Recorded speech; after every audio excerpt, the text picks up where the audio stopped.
야, 나 지금 수갑 찬다. 이년아, 당장 정지 풀어.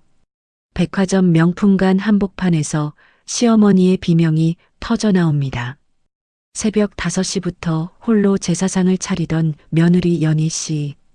그녀의 휴대폰에 날아온 800만 원 결제 문자는 시어머니의 밍크 코트와 시누이의 명품 가방이었습니다. 참다 못한 연희 씨가 누른 도난 신고 버튼 하나에 우아했던 시댁의 쇼핑은 순식간에 추악한 범죄 현장이 되었죠. 며느리를 호구로 알던 시댁 식구들의 처참하고도 통쾌한 몰락, 지금 바로 시작합니다. 사연 시작 전 구독과 좋아요를 눌러주시면 행복이 가득하실 거예요. 자, 이제 시작합니다. 새벽 5시. 알람이 울리기도 전에 연희 씨는 눈을 떴습니다. 아니, 사실 뜬 눈으로 밤을 지새웠다는 편이 맞을 겁니다. 오늘이 어떤 날인가요? 시댁의 1년 중 가장 큰 행사인 설 명절 당일입니다. 연희 씨는 무거운 몸을 일으켜 주방으로 향했습니다. 창밖은 여전히 칠흑 같은 어둠이 깔려 있었고 집안은 서늘한 새벽 공기로 가득했죠.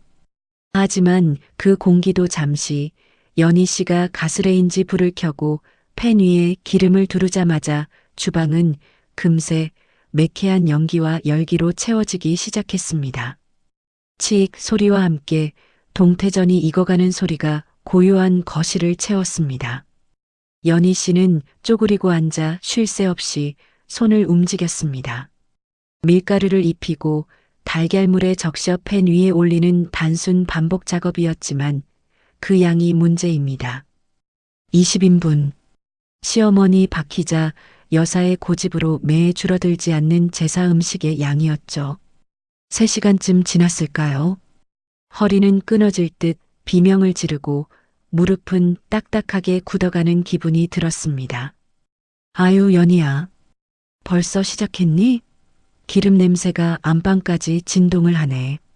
안방 문이 열리며 박 여사가 나왔습니다.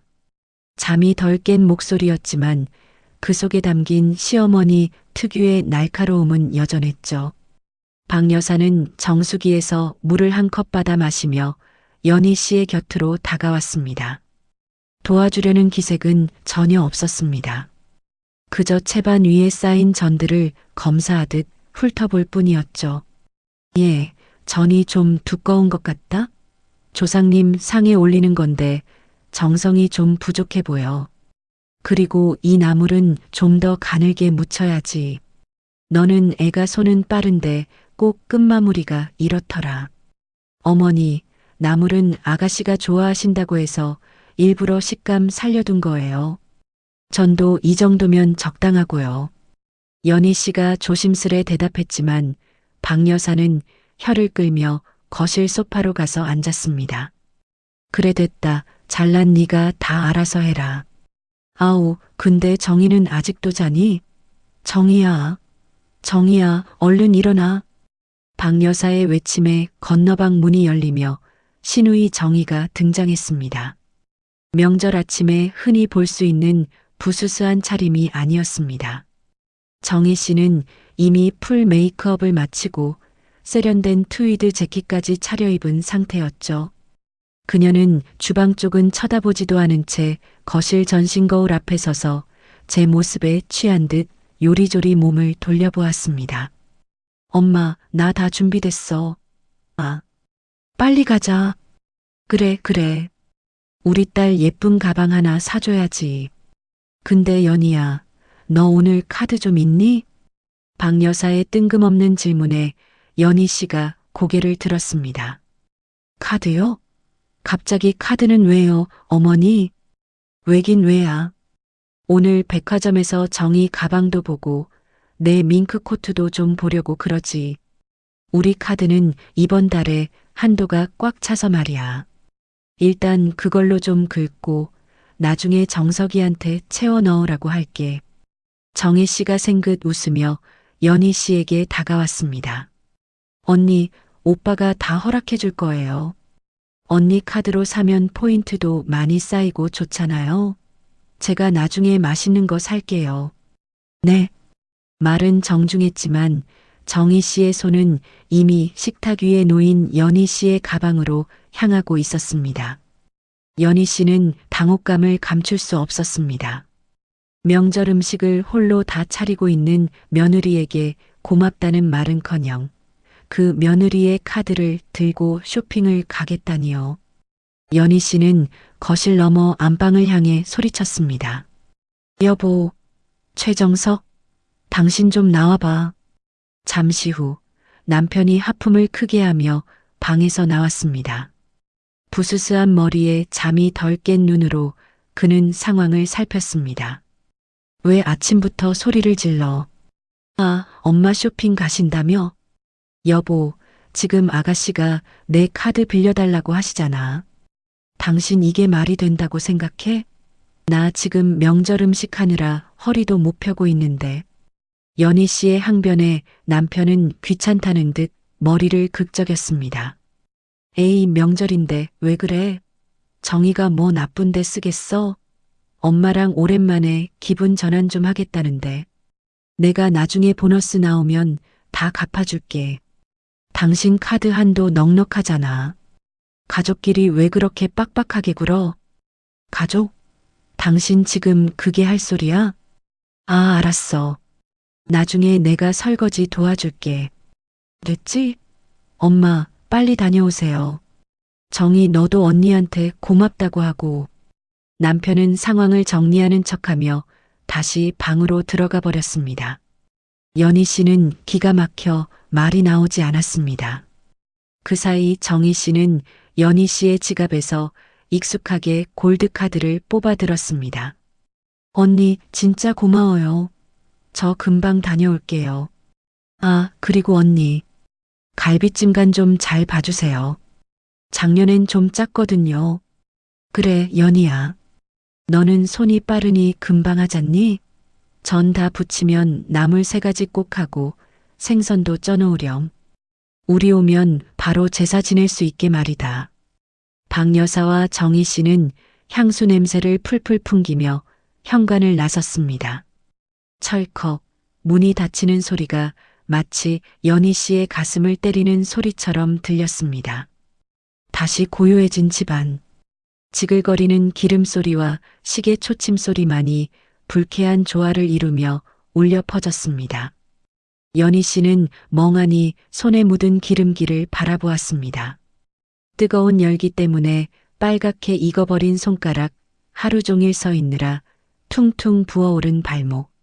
정작 이 집안의 주인은 누구인지, 자신은 도대체 무엇을 위해 여기서 이러고 있는지 알 수 없었습니다. 남편은 다시 코를 골며 잠이 들었고 시어머니와 시누이는 자신의 카드를 들고 축제를 즐기러 떠났습니다. 내가 왜 이러고 살아야 하지? 연희 씨의 눈에서 뜨거운 눈물 한 방울이 툭 떨어져 펜 위로 떨어졌습니다. 치익 하는 소리와 함께 눈물은 흔적도 없이 증발해 버렸죠. 하지만 그 짧은 찰나 연희 씨의 마음속에서는 증발하지 않는 무언가가 차갑게 굳어지기 시작했습니다. 그것은 참을성도 희생도 아닌 아주 서늘한 분노였습니다. 주방의 공기는 갈수록 무겁고 끈적해졌습니다. 연희 씨의 얼굴은 열기 때문에 발갛게 달아올라 있었습니다. 그저 기계적으로 손을 움직이며 전을 뒤집고 꼬치를 끼우고 나무를 데치고 있을 뿐이었죠. 그때였습니다. 식탁 한 구석에서 요란한 진동음이 울렸습니다. 카드 승인 500만 원 일시불 백화점. 연희 씨는 뒤집개를 든 채 그대로 멈춰 섰습니다. 눈을 비비고 다시 봐도 숫자는 변하지 않았습니다. 50만 원도 아니고 500만 원. 짐작은 했습니다. 아까 박희자 여사가 밍크 코트를 운운할 때부터 어느 정도 예상은 했지만 막상 찍힌 숫자를 보니 심장이 덜컥 내려앉는 기분이었죠. 500만 원. 정말 사셨네. 연희 씨는 떨리는 입술을 깨물었습니다. 500만 원이면 몇 달을 꼬박 일해야 만질 수 있는 돈입니다. 명절 내내 종처럼 일하는 며느리의 카드로 기어이 그 거금을 긁어버린 시어머니가 원망스러웠지만 연희 씨는 애써 스스로를 다독였습니다. 그래, 효도 선물이라고 치자. 효도 비용으로는 아주 비싼 건 아닐지도 몰라. 억지로 화를 누르며 다시 펜 앞으로 돌아가려던 찰나 휴대폰이 다시 한번 비명처럼 울렸습니다. 카드 승인 300만 원을 씹을 백화점. 이번엔 신우이 정희 씨였습니다. 300만 원. 아까 말했던 그 명품 가방이 분명했죠. 500만 원 뒤에 곧바로 이어진 300만 원. 합이 800만 원입니다. 연희 씨의 손에 쥐어져 있던 뒤집개가 바닥으로 힘없이 떨어졌습니다. 챙강 하는 날카로운 금속음이 정적을 깨뜨렸죠. 여보, 최정석, 당장 나와. 연희 씨의 비명 섞인 외침에 거실 쪽 방문이 거칠게 열렸습니다. 남편은 눈을 비비며 짜증 섞인 얼굴로 걸어 나왔습니다. 아, 왜 또 그래? 사람 잠도 못 자게. 무슨 일인데? 이거 봐. 이거 보고도 잠이 와. 어머니랑 아가씨가 지금 내 카드로 얼마를 긁었는지 보라고. 연희 씨가 휴대폰 화면을 남편의 코앞에 들이밀었습니다. 숫자를 확인한 남편의 눈이 잠시 커지는가 싶더니 이내 아무렇지도 않다는 듯 고개를 돌렸습니다. 아, 샀나 보네. 정희가 아까 말했잖아. 샤넬백 사러 간다고. 엄마도 오랜만에 코트 하나 갖고 싶어 하셨고. 샀나 보네. 지금 그게 말이야? 800만 원이야. 800만 원이 애 이름이야? 내 허락도 없이 이 명절 아침에. 아이, 당신 진짜 왜 이래? 내가 아까 말했잖아. 나중에 보너스 나오면 내가 다 채워준다고. 그리고 우리 엄마가 뭐 남의 엄마야? 우리 집을 위해서 평생 고생하신 분인데 며느리로서 코트 한 벌 해드리는 게 그렇게 아까워?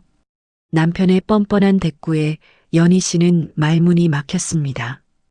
우리 집을 위해 고생했다는 그 말. 그 논리라면 지금 이 집 주방에서 명절 음식을 도맡아 하며 고생하는 연희 씨는 도대체 무엇이란 말인가요? 내가 아까운 건 돈이 아니라 당신들 태도야. 어떻게 미안하다는 말 한마디 없이 당연하다는 듯이 내 지갑에서 카드를 빼가? 내가 지금 여기서 전 부치는 기계야? 당신 눈엔 내가 사람으로 안 보여? 말 진짜 이상하게 하네. 누가 당신더러 기계래? 명절이니까 당연히 하는 일을 가지고 왜 유세를 떨어? 정희도 그래. 시집 가기 전에 오빠 덕 좀 보겠다는데. 그거 하나 못 해줘? 당신 카드 한도 높다고 은근히 자랑할 땐 언제고 이제 와서 이러면 사람 민망하잖아. 민망해? 지금 민망한 게 문제야? 당신 동생은 자기 카드 한도 다 찼다고 내 카드 빌려가면서 고맙다는 인사도 제대로 안 했어. 어머니는 며느리 고생한다고 말 한마디라도 보태셨어? 아니, 오히려 전이 두껍네 정성이 부족하네 타령만 하셨지. 연희 씨의 목소리가 점점 높아졌지만 남편은 오히려 귀를 후비며 한숨을 내쉬었습니다. 아, 시끄러워 진짜. 명절 아침부터 재수없게 소리는 왜 질러? 조상님들 노하시겠다. 됐고, 나 피곤하니까 들어가서 좀 더 잘 거야. 전 다 부치면 깨워.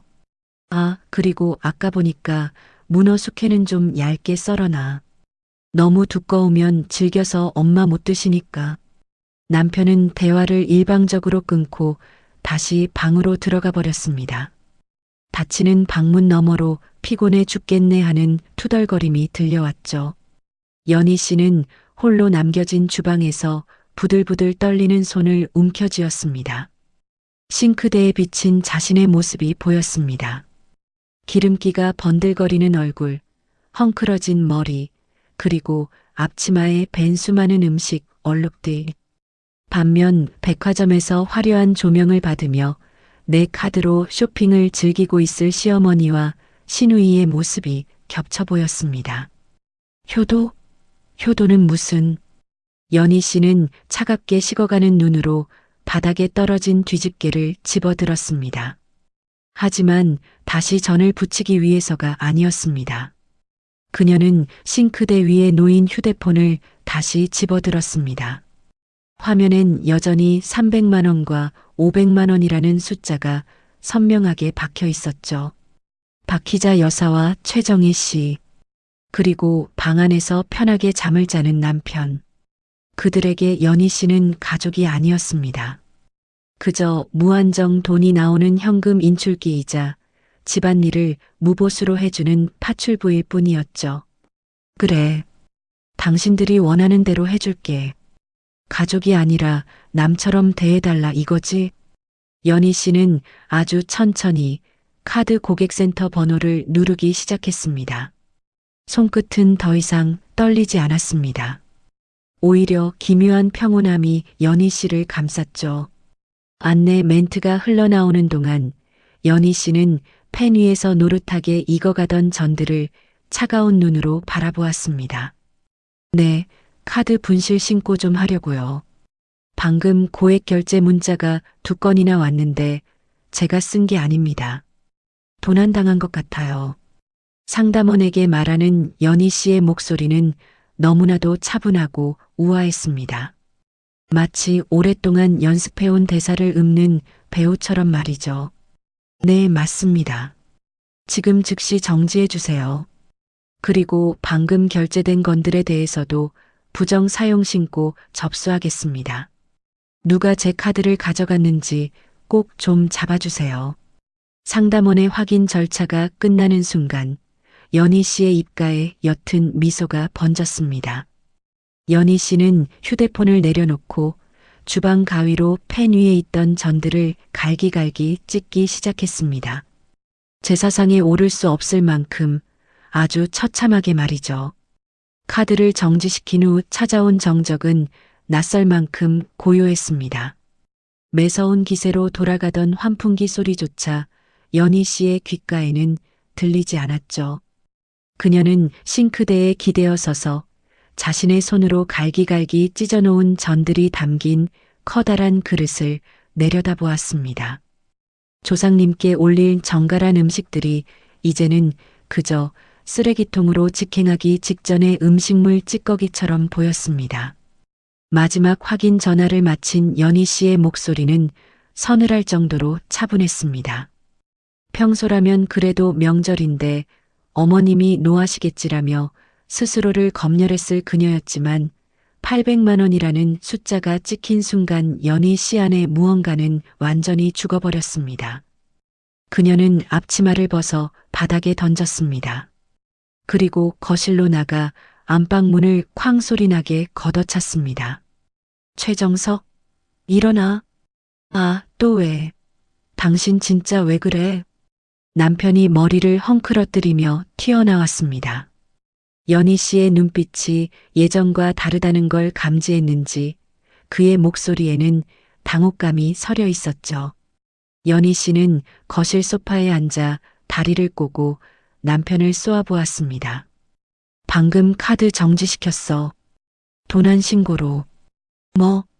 야, 너 진짜 장난쳐? 엄마랑 정이 지금 백화점에 있잖아. 그러니까 정지시켰지. 내 허락도 없이 내 카드로 수백만 원을 긁는 건 가족이 아니라 범죄야. 도둑이라고, 도둑. 당신이 그렇게 좋아하는 가족들이 지금 내 돈으로 축제를 벌이고 있길래 내가 찬물을 좀 끼얹어줬어. 너 미쳤어? 명절 아침에 이게 무슨 망신이야. 당장 전화해서 풀어. 엄마 혈압 높으신 거 몰라? 망신? 망신은 지금부터 시작이야. 남편은 기가 찬다는 듯 헛웃음을 터뜨리며 휴대폰을 찾아들었습니다. 아마 박 여사에게 연락하려는 모양이었죠. 하지만 연희 씨는 비웃음을 날리며 자리에서 일어났습니다.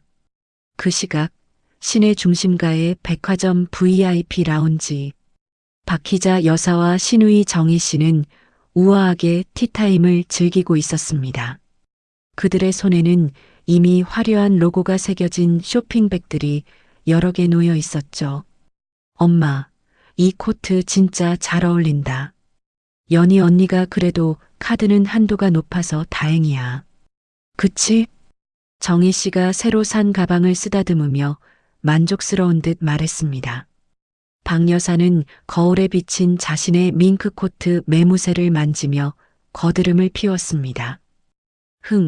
지도 우리 정석이 만나서 그만큼 벌고 사는 거지. 누구 덕인데. 이 정도는 당연히 자식된 도리로 해줘야 하는 거야. 명절에 전 좀 부친다고 유세 떨 때부터 알아봤다만 역시 돈은 써야 맛이지. 근데 언니가 나중에 오빠한테 한 소리 하는 거 아닐까요? 800만 원이나 긁었는데. 걱정 마라. 정석이가 누군데. 마누라 하나 단속 못하겠니? 그리고 걔 성격에 화내봤자 얼마나 내겠어. 자, 이제 가방도 샀고 코트도 샀으니 내 생일 선물 하나 미리 사는 걸로 치고 하나 더 골라보자꾸나. 아까 본 그 다이아 팔찌 말이야. 두 사람은 마치 승전보를 울리는 장군들처럼 당당하게 주얼리 매장으로 향했습니다.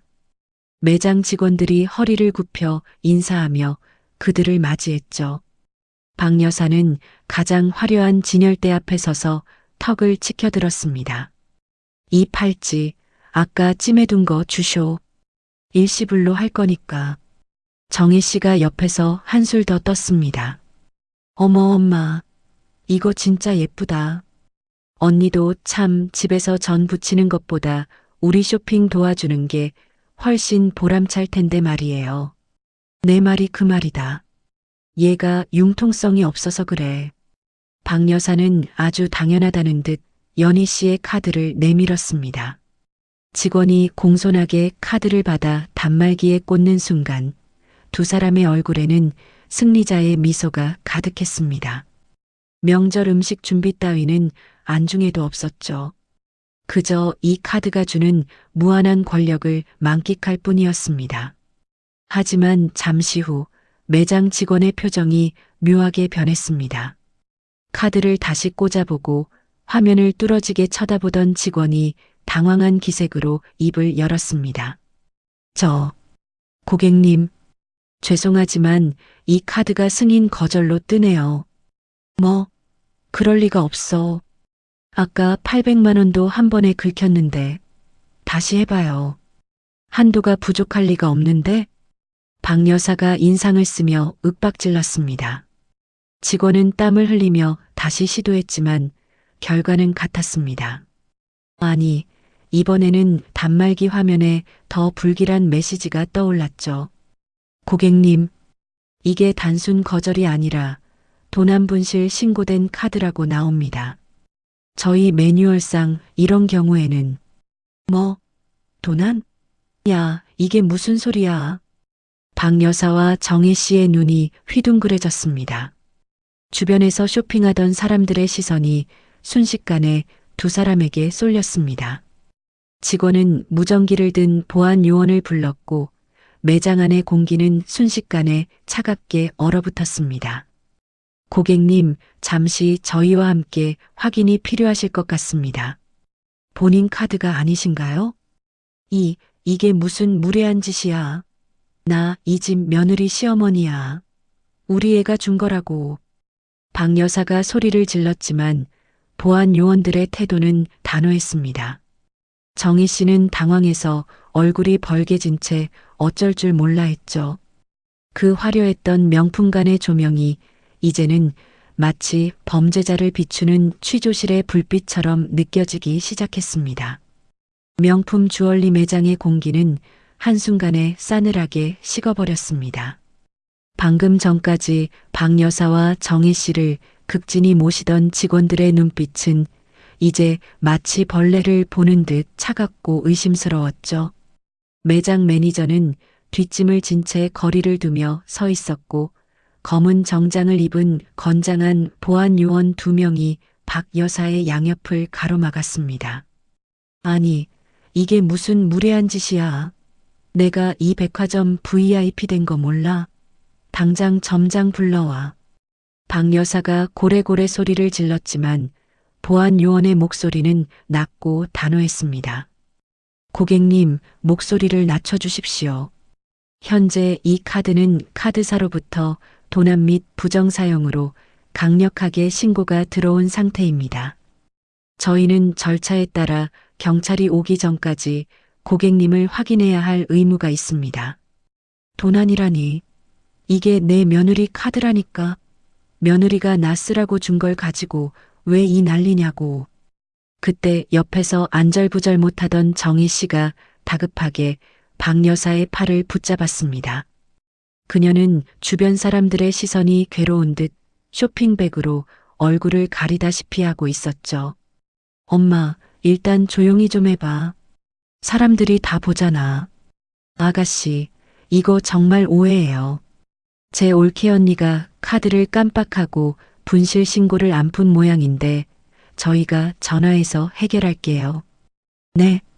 현재 확인된 바로는 이미 앞서 결제된 800만 원 상당의 물품들도 도난 카드로 결제된 정황이 있어 경찰의 확인이 필요합니다. 매니저의 냉정한 말에 박 여사의 눈이 뒤집혔습니다.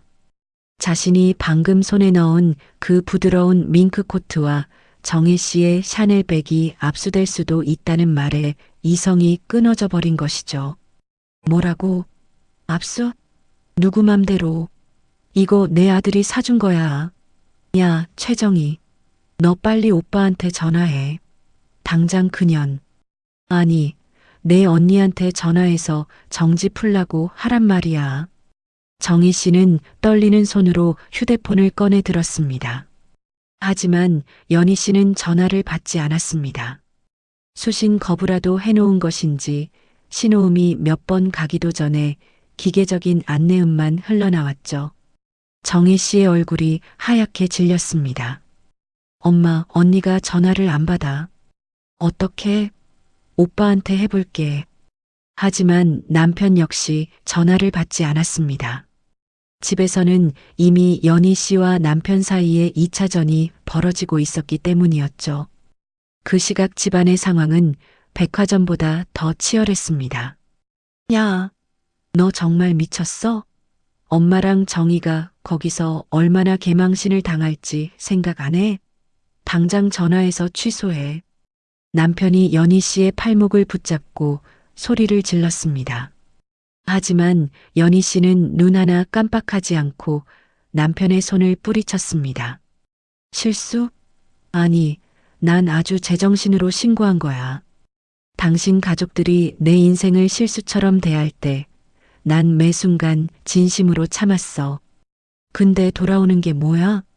800만 원짜리 영수증이야? 당신 동생은 나를 새언니라고 부르면서 속으로는 만만한 호구 취급했겠지. 어머니는 말할 것도 없고. 그게 그거랑 같냐?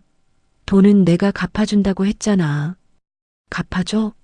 당신 월급 뻔히 아는데 무슨 수로? 난 이제 당신의 그 얄팍한 거짓말에 안 속아. 당신도 가서 내 가족들 수습해. 난 이제부터 내 짐 쌀 거니까. 연희 씨는 남편을 거실에 내버려 둔 채 안방으로 들어가 캐리어를 펼쳤습니다. 뒤편에서 남편이 문을 걷어차며 소리를 질렀지만 연희 씨의 귀에는 아무런 소리도 들리지 않았습니다. 그저 오랫동안 묵혀두었던 체증이 내려가는 듯한 해방감뿐이었죠. 다시 백화점. 이제 상황은 걷잡을 수 없이 커졌습니다. 매장 입구에 파란 제복을 입은 경찰관 2명이 나타난 것이죠. 명품관의 우아한 클래식 음악 위로 경찰의 무전기 소리가 섞여들었습니다. 신고받고 출동했습니다. 도난 카드 사용 현행범이 어느 분입니까? 경찰의 등장에 박 여사는 바닥에 주저앉아 통곡을 하기 시작했습니다. VIP 라운지 근처에서 차를 마시던 사모님들이 혀를 차며 수군거렸습니다. 아니, 내가 도둑이라니. 경찰 양반, 들어보쇼. 내가 이 카드 주인 시어머니라니까. 세상에 며느리가 시어머니를 도둑으로 신고하는 집구석이 어디 있어. 어머니, 일단 진정하시고 신분증 좀 제시해 주십시오. 카드 명의자분과 가족 관계가 맞는지 확인이 필요합니다. 만약 명의자의 허락 없이 사용하신 거라면 가족 간이라도 문제가 될 수 있습니다. 경찰관의 단호한 태도에 정희 씨는 울음을 터뜨렸습니다. 자신이 꿈꾸던 우아한 명절 쇼핑은 온데간데였고 백화점 한복판에서 수많은 구경꾼에게 둘러싸인 체범죄자 취급을 받는 현실이 믿기지 않았죠. 언니, 연희 언니, 제발, 어떻게 이럴 수가 있어. 정희 씨는 연희 씨에게 수십 통의 문자를 보냈습니다. 언니, 제가 잘못했어요. 제발 경찰 좀 돌려보내주세요. 언니, 엄마 기절하실 것 같아요. 일단 정지만 풀어주세요. 돈은 오빠가 꼭 갚는데요. 하지만 연희 씨의 답장은 오지 않았습니다. 결국 경찰은 박 여사와 정희 씨에게 임의동행을 요구했습니다. 보안 요원들에 의해 양팔이 붙잡힌 박 여사가 마지막 발악을 하며 비명을 질렀습니다. 야, 너 지금 이 소리 들려? 나 지금 수갑 찬다. 사람들 보는 앞에서 끌려간다고. 이 독한 년아, 빨리 정지 풀어. 당장 안 풀면 내 손에 죽을 줄 알아. 박 여사의 비명은 백화점 1층 로비까지 울려 퍼졌습니다. 화려한 샹들리에 아래에서 밍크 코트를 입고 경찰에게 끌려가는 시어머니의 모습은 그 어떤 드라마보다도 극적이었죠. 박 여사는 끝까지 자신의 잘못은 모른 채 오로지 자신을 이 지경으로 만든 연희 씨에 대한 저주만을 쏟아냈습니다. 하지만 그녀가 경찰차에 올라타는 그 순간까지도 연희 씨는 차갑게 식어버린 제사 음식들을 하나둘씩 쓰레기 봉투에 담고 있었습니다. 이제 연희 씨에게 박 여사의 비명은 그저 멀리서 들려오는 소음일 뿐이었습니다. 가장 화려한 곳에서 가장 비참하게 추락하는 시댁 식구들의 소동은 이제 백화점을 넘어 경찰서로 무대를 옮길 준비를 하고 있었습니다. 연희 씨는 마지막으로 남편의 얼굴을 보며 아주 평온하게 말했습니다. 가서 내 엄마 수갑 안 차게 잘 빌어봐. 난 이제 진짜 내 인생 쇼핑하러 갈 거니까. 경찰서에 서늘하고 푸르스름한 형광등 불빛이 박히자 여사와 정혜 씨를 맞이했습니다. 명품관의 은은한 아로마 향기는 온데간데였고 누군가 쏟은 듯한 식은 커피 냄새와 눅눅한 먼지 냄새가 코끝을 찔렀죠. 500만 원짜리 밍크 코트를 걸친 박 여사는 취조실 앞 플라스틱 의자에 앉아 부들부들 떨고 있었습니다. 어머니, 일단 진정하세요. 경찰관님, 이게 정말 오해라니까요? 제가 말씀드렸잖아요. 우리 올케 언니 카드라고요. 정희 씨가 울먹이며 경찰관에게 매달렸습니다. 하지만 그녀의 손목에 걸린 300만 원짜리 명품 가방은 지금 이 상황에서 가장 확실한 범죄의 증거물처럼 보일 뿐이었죠. 경찰관은 무심한 표정으로 서류를 넘기며 대답했습니다. 아가씨, 본인 카드 아니잖아요. 명의자가 직접 도난 신고를 했고 본인은 그 카드로 수백만 원어치 결제를 시도했어요. 가족관계라고 주장하시는데 명의자가 처벌해달라고 하면 저희는 절차대로 진행할 수밖에 없습니다. 자, 신분증 내놓으세요. 아니, 며느리가 모르는 사람이라니요. 걔가 미쳤나 봐. 야, 정희야. 다시 전화해봐. 그 독한 년 내가 가면 가만 안 둘 거야. 박 여사가 히스테릭하게 소리를 지르며 가방을 뒤져 휴대폰을 꺼냈습니다. 손이 떨려 번호도 제대로 누르지 못하는 그녀를 대신해 정혜 씨가 다시 연희 씨에게 전화를 걸었죠. 이번에는 신호가 갔습니다. 연희 씨가 전화를 받은 것이었습니다. 여보세요? 수화기 너머로 들려오는 연희 씨의 목소리는 너무나도 평온했습니다. 마치 고요한 숲속에서 차 한 잔을 마시고 있는 사람처럼 말이죠. 그 목소리를 듣자마자 박 여사는 휴대폰을 뺏어들고 비명을 질렀습니다. 야, 너 지금 제정신이니? 네가 감히 나를 경찰서에 앉혀놔? 너 내가 누군지 몰라? 나 내 시어머니야. 아, 경찰서에 잘 도착하셨나 보네요. 어머님, 제가 분명히 말씀드렸잖아요. 전 제 카드를 빌려드린 적이 없다고요. 제 허락 없이 제 가방에서 카드를 꺼내 가셨으니 그건 도둑질이죠. 안 그래요? 뭐, 도둑질? 이 망할 년이 진짜. 야, 나 지금 수갑 차게 생겼어. 경찰들이 나를 사람들 다 보는데 질질 끌고 왔단 말이야. 당장 정지 풀고 실수였다고 말해. 안 그러면 너 우리 집에서 발도 못 붙일 줄 알아. 박 여사의 고함에 경찰서 안에 있던 다른 민원인들의 시선이 쏠렸습니다. 밍크 코트를 입고 수갑을 운운하며 욕설을 내뱉는 노부인의 모습은 그 자체로 구경거리였죠. 하지만 연희 씨는 눈 하나 깜빡하지 않았습니다. 발을 왜 붙여요, 어머님? 남편한테 못 들으셨나요? 저 이제 그 집 안 들어간다고요. 아, 그리고 어머님. 경찰분들한테 며느리 카드 몰래 훔쳐서 밍크 코트 샀다고 솔직하게 말씀하세요. 그래야 선처라도 받으시죠. 전 바빠서 이만 끊을게요. 야, 야, 연희 너. 뚜뚜뚜 무정한 끊김 소리만이 박 여사의 귓가를 때렸습니다. 박 여사는 휴대폰을 바닥에 내던지며 악을 썼습니다. 그 시각 남편 정석은 뒤늦게 경찰서로 달려들어왔습니다. 헝클어진 머리에 슬리퍼 차림인 남편의 모습은 비참하기 짝이 없었죠. 엄마, 정희야, 어떻게 된 거야? 오빠 왔어? 언니가 미쳤나 봐. 진짜 신고를 했어. 경찰들이 나보고 도둑이래. 정희 씨가 남편의 품에 안겨 오열했습니다. 남편은 당황해서 경찰관에게 고개를 숙이며 사정했죠. 저기 경찰관님, 제가 이분 아들입니다. 이거 정말 오해입니다. 제 아내가 잠깐 화가 나서 실수로 신고한 거예요. 제가 아내랑 통화해서 바로 취하하겠습니다. 아드님, 아내분하고 먼저 해결하고 오세요. 명의자가 취하 안 하면 이거 형사사건으로 넘어갑니다.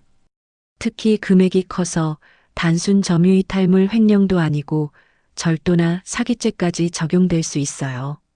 남편은 식은땀을 흘리며 연희 씨에게 전화를 걸었습니다. 하지만 연희 씨는 남편의 전화만큼은 절대로 받지 않았습니다. 대신 남편의 카카오톡으로 사진 한 장이 날아왔죠.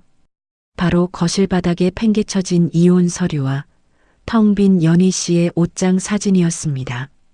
당신 가족들이 백화점에서 쇼핑하는 동안 난 내 인생 정리했어.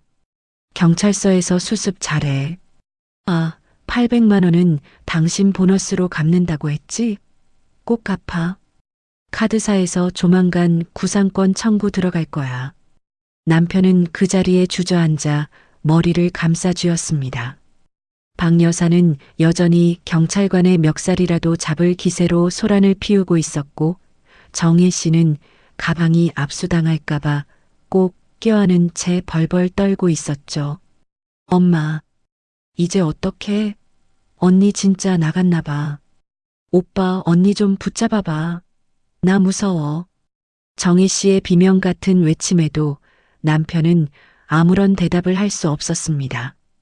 자신이 가족이라는 이름으로 묵인해왔던 그 모든 무례함과 이기심이 결국 가장 화려한 명절 아침에 부메랑이 되어 돌아왔다는 것을 그제야 깨달았기 때문입니다. 경찰서의 시계는 무정하게 흘러갔습니다. 박 여사는 취조실 안으로 들어가 조사를 받기 시작했고 그녀가 입은 밍크 코트의 털한 올한 올이 마치 가시처럼 그녀의 피부를 찌르는 듯 했습니다. 평생 며느리를 부려먹으며 누려온 권위가 차가운 철제 의자 위에서 산산조각이 나고 있었습니다. 연희 씨의 부재가 주는 공포는 이제 시작일 뿐이었죠. 그들은 아직 모르고 있었습니다. 이것이 단순히 카드 정지로 끝날 소동이 아니라 그들의 안온했던 가짜 가족놀이가 완전히 끝났음을 알리는 서막이라는 것을요.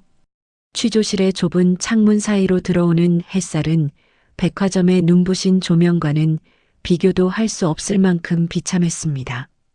박희자 여사는 형사의 날카로운 질문에 연신 땀을 닦아내고 있었죠. 옆에 앉은 시누이 정희 씨는 화장이 눈물에 번져 팬더처럼 된 얼굴로 연신 손수연을 만지작거렸습니다. 어머니, 아니, 피의자 박희자 씨, 다시 묻겠습니다. 명의자의 동의 없이 카드를 가져가서 사용하신 게 맞습니까? 아니, 형사 양반, 내가 몇 번을 말해. 며느리라니까요. 며느리 카드를 시어머니가 좀 쓴 게 무슨 대수라고 이래요? 걔가 지금 잠깐 정신이 나가서 신고를 한 거지. 평소에는 고분고분한 애였어요. 박 여사가 억울하다는 듯 가슴을 쳤지만 형사의 표정은 무미건조하기 짝이 없었습니다. 명의자인 연희 씨는 동의한 적 없다고 명확히 말했습니다. 특히 명절 아침에 홀로 일하게 두고 카드를 몰래 가져가서 800만 원을 결제한 건 상식적으로 증여나 사용 승낙으로 보기 어렵죠. 정희 씨도 마찬가지예요. 언니 카드를 본인이 들고 가서 수백만 원짜리 가방을 사셨잖아요. 저는 오빠가 다 해결해 준다고 해서 언니도 동의한 줄 알았죠. 형사님, 제발이요. 저 곧 있으면 친구들 모임도 가야 하는데 여기서 이러고 있으면 안 돼요.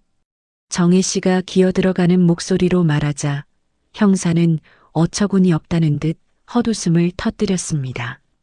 그 시각 경찰서 복도에서 연신 연희 씨에게 전화를 걸던 남편이 다시 한번 연결을 시도했습니다. 이번에도 연희 씨는 전화를 받았습니다. 여보, 제발. 엄마랑 정희 지금 안에 들어가서 조사받고 있어. 형사가 아주 단단히 화난 모양이야. 당신이 지금이라도 와서 처벌 원하지 않는다고 한마디만 해주면 안 돼? 가족끼리 정말 이럴 거야? 남편의 절박한 목소리에 연희 씨는 우아하게 커피잔을 내려놓았습니다. 그녀는 지금 집 근처의 조용한 북카페에 앉아 있었습니다.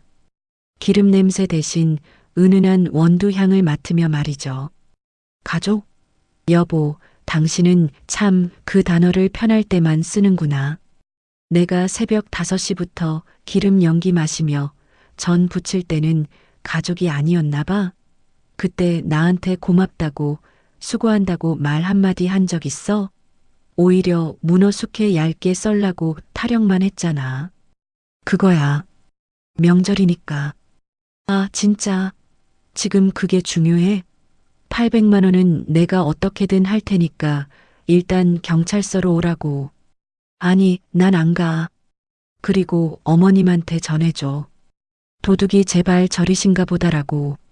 제 카드가 갑자기 고액 결제되길래 누가 훔쳐간 줄 알고 신고한 게 주인으로서 당연한 의무 아니겠어요? 그리고 이미 도난 신고는 접수됐으니 경찰분들께 며느리 카드 몰래 훔쳐 쓴 거다라고 아주 상세하게 진술하시라고 해. 난 이제 내 인생 쇼핑하러 갈 거니까 방해하지 말고. 야, 너 진짜 끝까지 이럴 거야? 응, 끝까지 갈 거야. 당신도 거기서 당신 가족들 수습 잘해. 아, 참. 이혼 서류는 도장 찍어서 등기로 보내줘. 당신 가족들 다 모여 있을 때 받는 게 더 의미 있을지도 모르겠네. 연희 씨는 남편의 악에 받친 목소리를 뒤로하고 전화를 끊었습니다. 그리고 지체 없이 배터리를 분리해 가방 깊숙이 집어넣었죠. 세상이 이렇게 고요할 수 있다는 것을 그녀는 결혼 5년 만에 처음 깨달았습니다. 다시 취조실. 박 여사는 연희 씨가 전화를 끊었다는 소식을 듣자마자 책상을 쾅 내리쳤습니다. 이 독한 년, 오기만 해봐라. 내가 아주 머리채를 다 뽑아놓을 거야. 형사 양반, 걔 어디 있어? 당장 여기로 불러오라고. 박희자 씨, 진정하세요. 여기는 경찰서지 안방이 아닙니다. 지금 본인의 범죄 혐의가 아주 무거워요. 타인의 카드를 무단으로 가져가 사용한 절도, 그리고 그 카드로 물건을 구매한 사기 혐의까지. 명의자가 합의를 거부하면 구속영장 청구까지 고려될 사안입니다. 구속이라는 단어가 나오자 박 여사의 얼굴이 순식간에 잿빛으로 변했습니다. 밍크코트의 부드러운 감촉이 이제는 마치 죄수를 가두는 차가운 철창처럼 느껴졌죠. 정희 씨는 옆에서 아예 바닥으로 미끄러져 내려앉았습니다. 엄마, 어떡해? 나 수갑 차기 싫어. 언니가 진짜 작정했나 봐. 오빠는 뭐 하고 있는 거야? 정서가 빨리 들어와 봐. 며느리 그년 어디 갔어? 빨리 데려오라고. 복도에서 대기하던 남편이 취조실 문을 열고 들어오려 했지만 보안 요원들에 의해 가로막혔습니다. 명절 아침 가장 행복해야 할 시간이 세상에서 가장 추악하고 초라한 난장판으로 변해버린 순간이었습니다. 박 여사는 그제야 자신이 무시했던 연희 씨의 존재감을 뼈저리게 느끼기 시작했습니다. 그동안 자신이 함부로 휘둘렀던 그 시어머니라는 권력이 사실은 연희 씨의 인내라는 얇은 살얼음판 위에 서 있었다는 것을 말이죠. 하지만 후회는 언제나 늦는 법입니다. 연희 씨는 다시 그 지긋지긋한 기름 냄새가 진동하는 집으로 향했습니다. 마지막 정리를 위해서였습니다. 현관문을 열자마자 환풍기를 뚫고 나온 눅눅한 기름 향이 코끝을 찔렀습니다. 불과 몇 시간 전까지만 해도 이 냄새는 연희 씨를 옥죄는 사슬 같았지만 이제는 그저 곧 떠날 장소의 불쾌한 흔적일 뿐이었죠. 연희 씨는 주방으로 걸어갔습니다. 식탁 위에는 아침 내내 정성껏 부쳐낸 전들과 정갈하게 다듬어 놓은 나물들이 가지런히 놓여 있었습니다. 조상님께 올릴, 그리고 시댁 식구들의 배를 채울 그 정성 말입니다. 연희 씨는 싱크대 밑에서 가장 큰 쓰레기 봉투를 꺼냈습니다. 그리고 망설임 없이 채반에 담긴 전들을 한 움큼 집어 봉투 속으로 던져 넣었습니다. 치 소리내며 익을 때는 그렇게 공을 들였는데 버리는 건 한순간이네요. 연희 씨는 혼잣말을 내뱉으며 나물 그릇을 통째로 뒤집었습니다. 도라지, 시금치, 고사리. 정혜 씨가 식감이 살아있는 게 좋다고 해서 일부러 신경 써서 무친 것들이었습니다. 하지만 이제 그것들은 검은 비닐봉지 속에서 보기 흉하게 뒤섞였습니다. 갈비찜 솥에 담긴 고기들도 예외는 아니었죠. 차갑게 식어 하얀 기름이 낀 갈비 덩어리들이 음식물 쓰레기통으로 쏟아질 때마다 연희 씨의 가슴 속 응어리도 함께 씻겨 내려가는 기분이 들었습니다. 그때 현관문이 거칠게 열리며 남편이 들어왔습니다. 경찰서에서 한바탕 소동을 겪고 온 남편의 얼굴은 흑빛이었습니다. 그는 주방에서 봉투를 들고 있는 연희 씨를 보고 경악했습니다. 야, 너 지금 뭐 하는 거야? 그 음식들을 왜 버려? 보면 몰라. 쓰레기 치우는 중이잖아. 아, 쓰레기가 아니라 제사 음식이었던가. 이제 이 집에 제사 지낼 사람 없으니까 다 쓰레기지 뭐. 너 진짜 미쳤구나. 엄마랑 정희는 경찰서에서 조사받느라 넋이 나갔는데 넌 집에 와서 이 아까운 음식들을 버리고 있어? 이게 다 얼마짜린데. 남편이 연희 씨의 손목을 낚아채려 했지만 연희 씨는 차가운 눈빛으로 그를 쏘아보았습니다. 그 서슬 퍼런 기세에 남편의 손이 허공에서 멈췄습니다. 얼마짜리냐고? 내 노동력, 내 시간, 내 자존감 다 합치면 800만 원보다 훨씬 비싸. 당신 엄마랑 동생이 긁은 밍크코트랑 가방보다 이게 훨씬 값지다고. 이 멍청아. 말 다 했어? 당장 이거 멈추고 경찰서로 가. 엄마가 지금 쓰러지기 일보 직전이라고. 쓰러지든 말든 내 알 바 아니야. 아까 전화로 말했지? 난 이제 당신 가족 아니라고. 당신 엄마 수갑 안 차게 빌고 싶으면 당신이나 가서 무릎 꿇고 빌어. 아, 그리고 이거. 연희 씨는 미리 챙겨두었던 캐리어를 거실 한복판으로 끌고 나왔습니다. 바퀴가 바닥을 긁는 소리가 남편의 신경을 긁어놓았죠.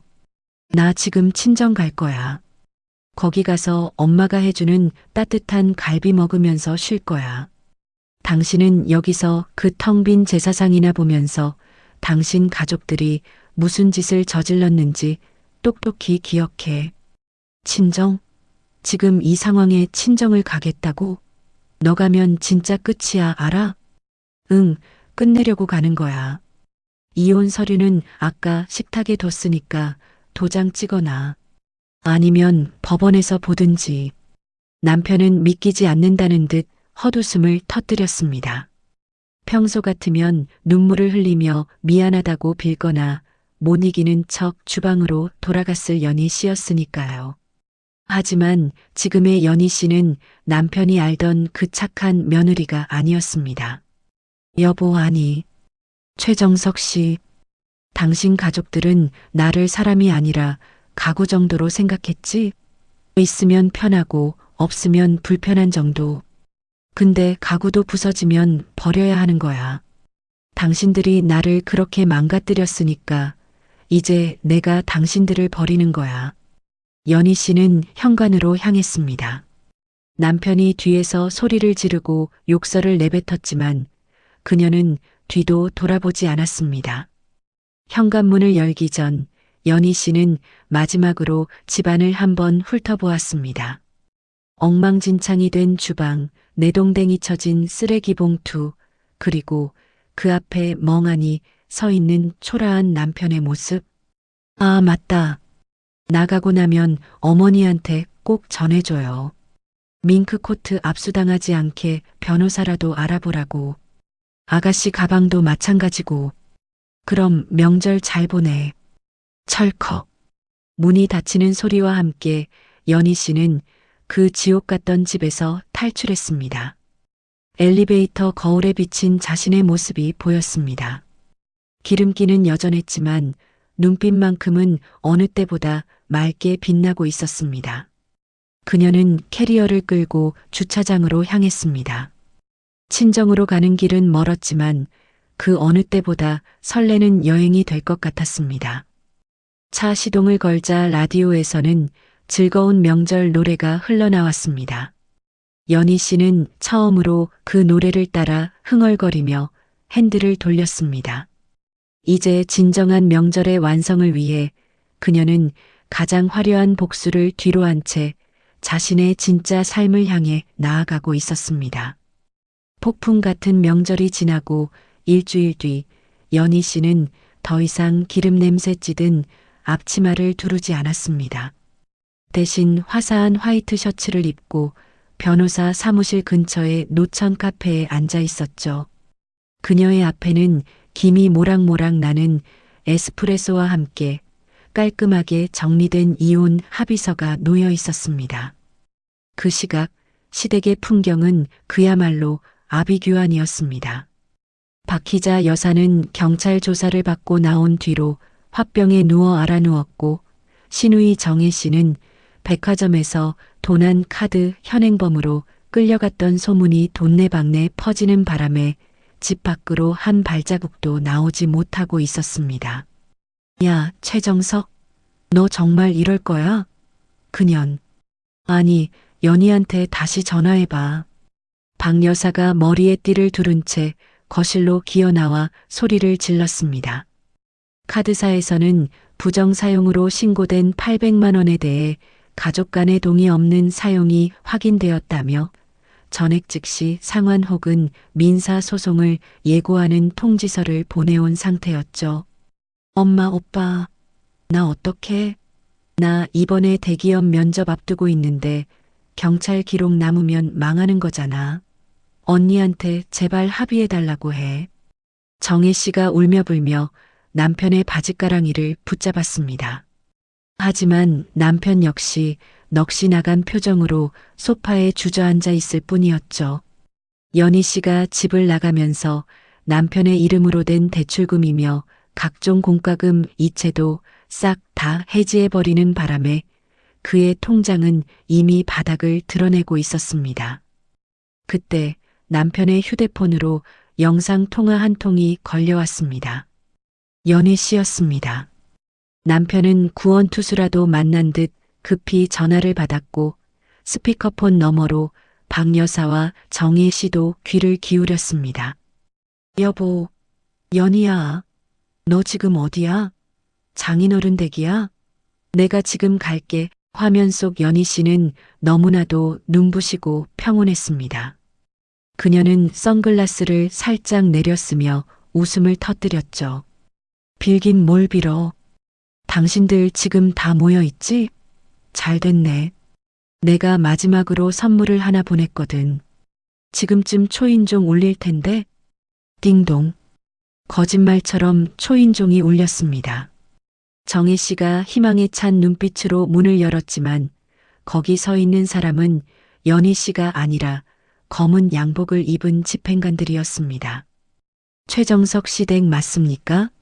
박희자 씨와 최정혜 씨가 부정 사용한 카드 대금 및 위자료 청구 소송과 관련하여 가압류 집행하러 왔습니다. 가압류라니요. 이게 무슨... 박 여사가 비명을 질렀지만 집행관들은 거침없이 집 안으로 들어왔습니다. 그리고 가장 먼저 박 여사가 그토록 애지중지하며 침대 위에 펼쳐두었던 밍크 코트에 빨간 딱지를 붙였습니다. 이어 정혜 씨가 방금 전까지 껴안고 울던 명품 가방 위에도 차가운 빨간 딱지가 붙었죠. 아, 내 코트, 내 코트, 내 가방. 언니 왜 이래 진짜. 화면 속 연희 씨는 그 광경을 실시간으로 감상하며 우아하게 커피를 한 모금 마셨습니다. 어머님 아가씨, 그 코트랑 가방 제가 산 거 아니에요. 당신들이 훔친 돈으로 산 거잖아요. 그러니까 당연히 돌려받아야죠. 아, 그리고 최정석 씨, 당신 보너스 나오면 갚는다고 했지? 미안한데 당신 보너스도 이미 내가 가압류 신청해 놨어. 내 명의로 된 아파트에서 당신들 짐 뺄 시간은 딱 일주일 줄게. 뭐? 내 명예? 여보, 이게 무슨 소리야? 남편의 절규에 연희 씨는 비릿한 미소를 지었습니다. 당신 몰랐지? 우리 집 살 때 부족했던 돈, 우리 아빠가 내 명의로 해주는 조건으로 빌려주신 거잖아. 서류상 이 집 주인은 나야. 당신들 내 돈으로 쇼핑하고 내 돈으로 제삿밥 먹으면서 나를 무시했지? 이제 그 대가를 치러야지. 연희야, 제발. 내가 잘못했어. 우리 엄마 길바닥에 나앉게 할 거야? 남편이 휴대폰 화면을 향해 무릎을 꿇었지만 연희 씨의 눈빛은 얼음처럼 차가웠습니다. 길바닥? 돈 없으면 길바닥에서라도 살아야지. 그럼 수고해. 인생은 실전이라는 거 이번 기회에 확실히 배워보라고. 연희 씨는 미련 없이 전화를 끊었습니다.